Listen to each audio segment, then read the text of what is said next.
दिलचस्प कहानियों की दुनिया में आपका स्वागत है। चलिए कहानी को शुरू करते हैं। गंगा के तट पर साधु संतों की भीड़ उमड़ी थी। नागा, सन्यासी, अघोरी और विभिन्न अखाड़ों के संत आस्था की डुबकी के लिए एकत्रित हुए थे। गंगा किनारे मंत्रोच्चारण की गूंज थी और वातावरण भक्तिमय हो गया था। लेकिन उसी भीड़ में एक रहस्यमय साधु खड़ा था। उसकी लंबी जटाएं, भस्म से सना शरीर और आंखों में अद्भुत चमक थी।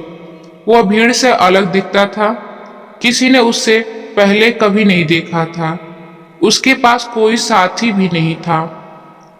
साधु जैसे ही गंगा स्नान करने के लिए आगे बढ़ा, सुरक्षा कर्मी ने उसे रोक दिया।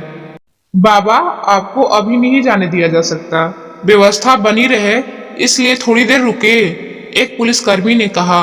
साधु रुका, धीरे से मुस्कुराया और केवल एक ही वाक्य कहा, गंगा माँ ने बुलाया है, कोई रोक नहीं सकता। इतना कहते ही अजीब घटनाएं शुरू हो गईं। जैसे ही पुलिस ने उसे रोका, आसमान में काले बादल घिराए। गंगा का जल तेजी से हिलने लगा, मानो समुद्र तूफान आने वाला हो। वहां खड़े लोग घबराने लगे। पक्षी बेचैन होकर इधर उधर उड़ने लगे। साधु ने अपनी मुट्ठी खोली और देखते ही देखते उनकी हथेली से जल की धाराएं निकलने लगी। लोग हैरान रह गए। यह क्या हो रहा था? अचानक पुलिसकर्मी की वर्दी भीगने लगी। लेकिन हैरानी की बात यह थी कि पानी केवल उसी पुलिस वाले पर गिर रहा था जिसने साधु को रोका था।